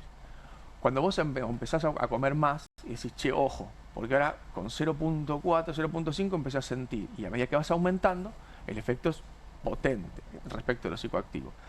Las macrodosis se dan entre un 3 gramos de hongos, 5 gramos de hongos aproximadamente, con la dificultad de que no todos los hongos producen la misma cantidad de psilocibina, e incluso como vos cuidaste ese hongo puede también degradarse la psilocibina. Son todas variables que, bueno, en lo que es la construcción por ahora artesanal de esta terapéutica tienen que ser tenidas en cuenta, que obviamente los pueblos originarios la tienen, ¿no? Claro.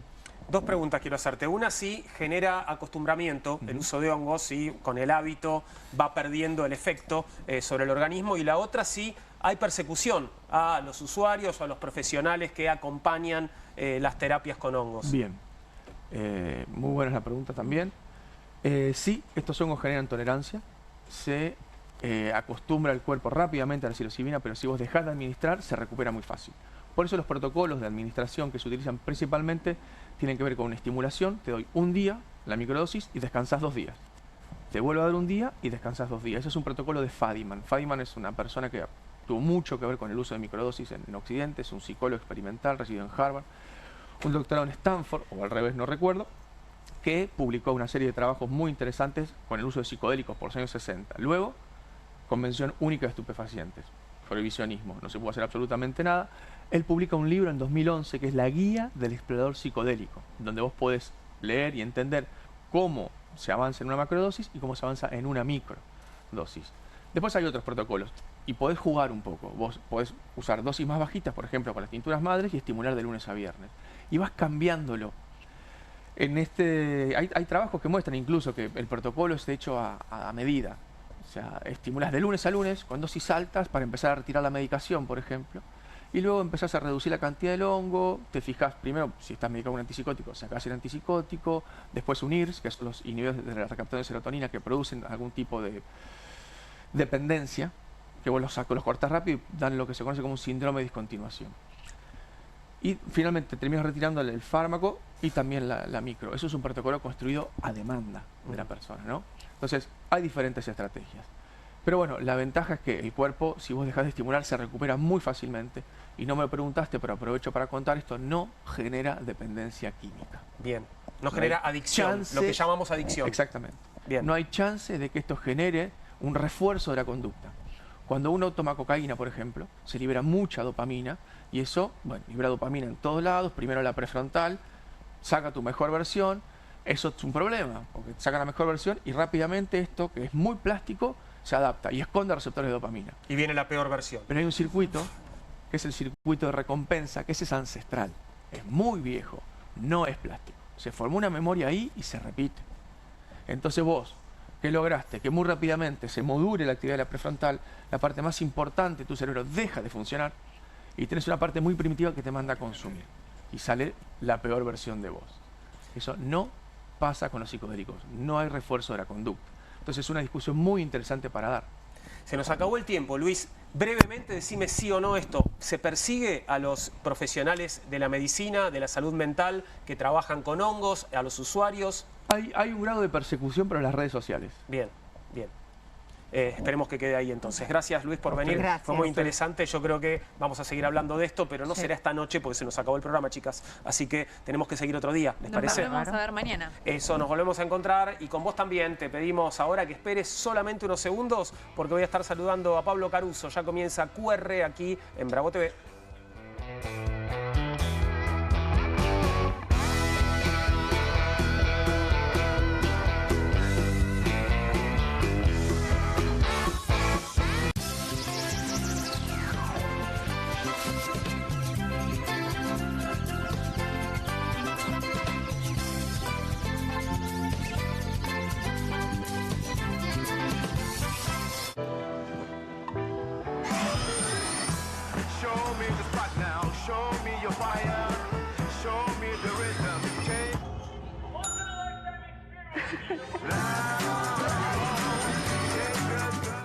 Hay casa, hay freezer, hay helado, hay chocolinas, hay dulce de leche, hay helado chocotorta. Hay casa, hay freezer y tus chocolates y golosinas favoritas hechas helado. Cueste lo que cueste. El primer streaming de Perfil.com, conducido por Román Yuch junto al Doc Juan Heruela, los periodistas Marcelo Mármol Moura y Lucas Buceta. Información deportiva, opinión y análisis. Cueste lo que cueste. De lunes a viernes, a las 10 horas, por Bravo TV. Emprendidos, con la conducción de Ornella Flench. Historias de emprendedores en primera persona. Consejos prácticos para alcanzar sus metas. Emprendidos, de lunes a viernes a las 12 horas por Bravo TV. QR, con la conducción de Paulo Caruso y gran equipo. La síntesis del día para un público que valora el periodismo crítico. QR, de lunes a viernes a las 22 por Bravo TV. Bienvenido a toda Latinoamérica. Caras TV llegó a DirecTV, el canal de las celebridades. Entretenimiento exclusivo las 24 horas del día. Más Caras, con la conducción de Héctor Maugeri. Red Carpet, Caras News, Caras Realeza, Caras Fashion, Caras TV. Llegó a DirecTV. Contenidos exclusivos para toda Latinoamérica. Hay una casta superior que es los periodistas que si mienten, calumnian, injurian y dicen cualquier cosa. ¿Tenés ahí los nombres de los periodistas que tengo que meter en cana? No nos tomamos esto a la joda, como esos periodistas mentirosos. Y dentro de la cancha vale todo, que la vayan a buscar, la tienen adentro. Soy un abanderado en la batalla cultural, pero los imbéciles con déficit de IQ doméstico... ¡Ay, no, miedo! Mientras que los imbéciles de los periodistas... ¿Sabes la cantidad de periodistas que tengo para mandar a la hoguera? Las mentiras de los medios.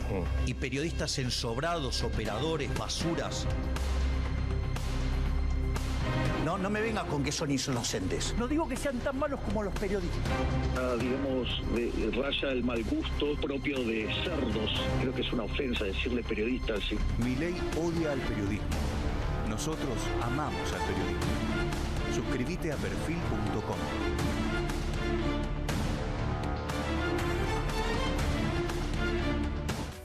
¿Sabías que podés esculpir tu cuerpo y modelar tus curvas sin esfuerzo y en la privacidad de tu casa? ¿Sabías que podés adelgazar con solo unos minutos al día, sin gimnasia y sin dietas? Con VibroSlim es posible. Te presentamos el cinturón vibratorio que revoluciona el mundo del cuidado personal y el fitness. Con VibroSlim modelás tu cuerpo en poco tiempo. VibroSlim elimina la grasa corporal gracias a sus miles de oscilaciones por minuto, generando desde una vibración suave hasta un poderoso movimiento oscilatorio calculados para disolver esos kilos indeseados. Podés trabajar cintura, glúteos, brazos, piernas o la parte del cuerpo que prefieras. En su nueva versión recargable vas a poder llevar tu cinturón reductor a donde quieras. 3 modos y 5 programas de oscilación para tu pérdida de kilos a medida. Con su batería de litio de larga duración, podrás disfrutar de hasta 2 horas de su uso continuo con una sola carga. Con VibroSlim, todo lo que necesitas son 15 minutos al día. Transforma tu cuerpo de una manera fácil, cómoda y rápida con VibroSlim. Modelá esas áreas que lo necesitan, perdiendo kilos de más sin ningún esfuerzo. Recargable y portátil. Llévalo a cualquier parte para usarlo unos minutos al día y disfrutar de la silueta que querés. Escanea el QR, llama al teléfono que ves en pantalla o entra a nuestra web y adquirí tu VibroSlim ahora mismo. Descubrí los productos fitness más novedosos y exclusivos en tvcompras.com. ¡Llama ya! Show me the spot now, show me your fire, show me the rhythm, change.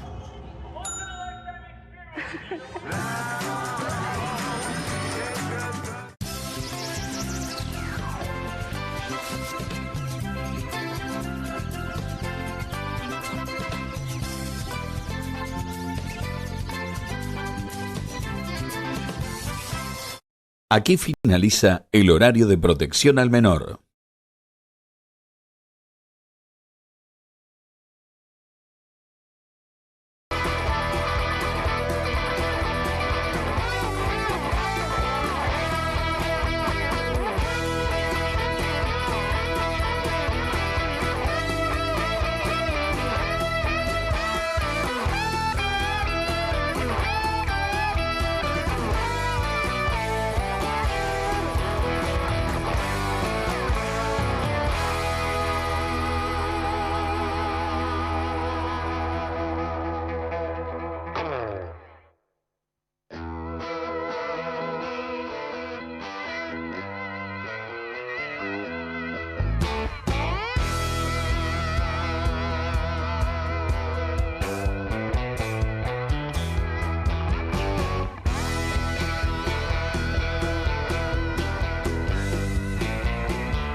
Juan, la verdad me parece de muy mal gusto lo que estás haciendo. Bueno, Pero de muy mal gusto. Mirá, de peor gusto es que te den un campeonato que no existía antes de que te lo den. Puede ser.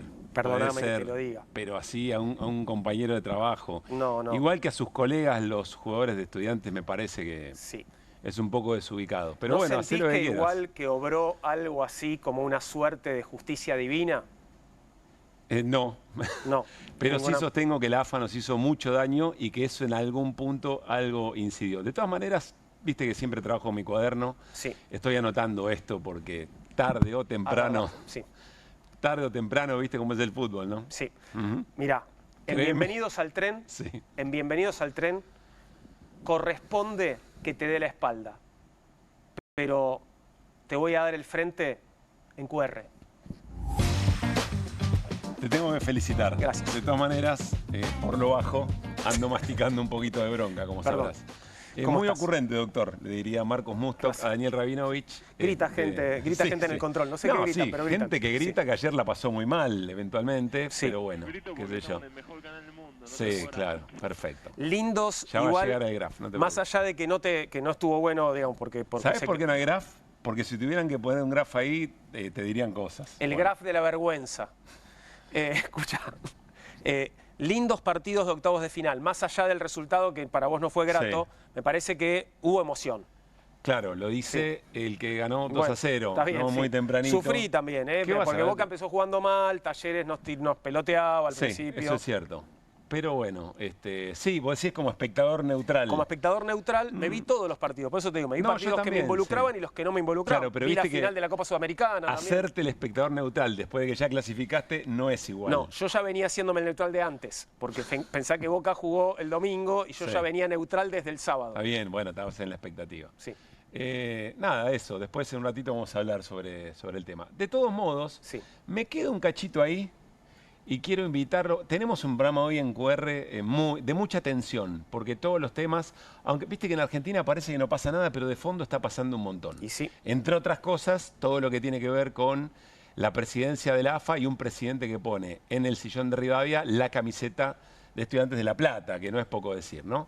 Más allá de eso, éxitos de Estudiantes en los próximos partidos, más allá de todo eso, Central tenemos Córdoba. un programa, sí, y después si pasa le toca o Gimnasia o Barracas Central. Seguramente Barracas. Bueno, puede ser.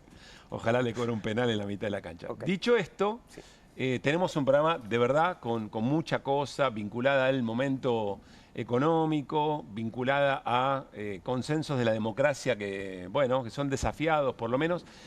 Te quería proponer un ratito, no es de juego, o sí, pero juego en el mejor sentido, que va a recordar a un rebelde con causa, si te parece. Claro que sí. Esto lo preparó la gente de Teis Sports, tiene que ver con los 5 años de partida de Diego Armando Maradona. Miren, disfruten y, ¿por qué no?, emocionémonos.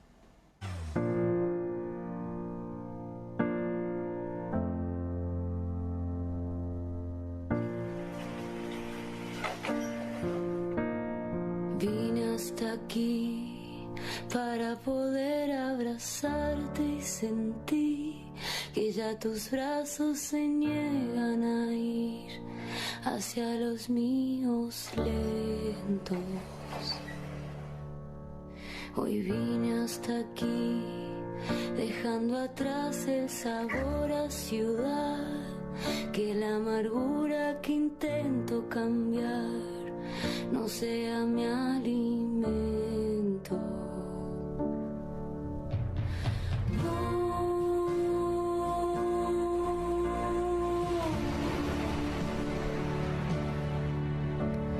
Voy a mentir cuando diga que ya superé, que nunca hubo dolor en mi piel, que nada tuyo existe, nene, no.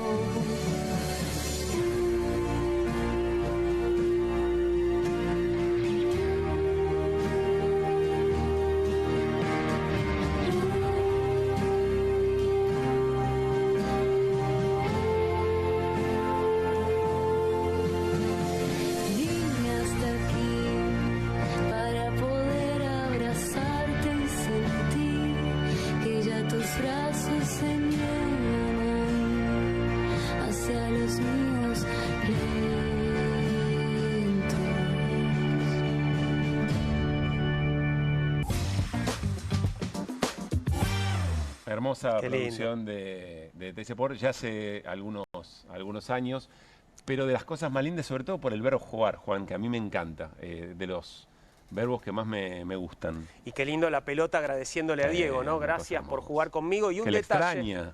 Claro, ¿cómo que no? Un detalle, creo que en algunos casos igual no, pero parecería que la pelota no se mancha, ¿viste? Sí. En general, rueda limpia. ¿Vos te acordás qué estabas haciendo cuando te enteraste que falleció el Diego? Sí, me acuerdo, estaba encerrado, estaba trabajando en un Zoom, era un Zoom internacional y yo era el moderador, y entonces tenía en ventanitas en la pantalla de la computadora gente que estaba en distintos países, y en el medio de eso me entero de la muerte de Diego y yo tenía para 3 horas más de estar encerrado ahí, y eso no paró. Así que efectivamente después, bueno, fue salir en el auto, estaba medio recorriendo con Urbano Sur y mirando todo alrededor y viendo las caras de la gente, porque estábamos todos con la misma noticia, por supuesto. ¿Vos qué estabas haciendo? Sí, yo lo tengo renegado. En general me acuerdo 2 cosas. Lloré mucho la muerte de Diego, como en su momento la de Mercedes Sosa, en su momento. Me pegaron probablemente por razones parecidas, pero tengo negado el momento de enterarme. Sí recuerdo después otros momentos de despedida, lo tengo muy grabado en la piel, pero uno de nuestros compañeros en producción, Willy González, me contó su momento, que me pareció tremendo, y dice lo que Maradona representaba o representa. Dice que estaba entrando a un canal y que pasa a varios metros de la garita de seguridad, y que el de la garita de seguridad le dice: flaco, se murió Diego. Y él se acerca y empiezan a escuchar en la radio así pegaditos como en otros tiempos. Y claro, era la necesidad del tipo de compartirlo con alguien, y no necesitaba hacer... Lo volvía a hacer, Maradona volvía cercano cualquier vínculo, digamos, ¿no? Porque era un denominador común de amor y demás. Y otra cosa que me pareció interesante, que salió hoy en una charla con un compañero de trabajo, es cierto, la rebeldía de Maradona ante el poder, ¿no? Eso lo tenemos como muy presente, lo caracteriza muy especialmente. Pero era una rebeldía que fue rebeldía cuando él estaba en su apogeo, pero también en su plena debilidad. O atravesando alguna de sus debilidades. Y eso también me parece que lo caracteriza. No la perdió nunca. No, jamás. Claro que sí. Jamás. Bueno, lo extrañamos, ¿no?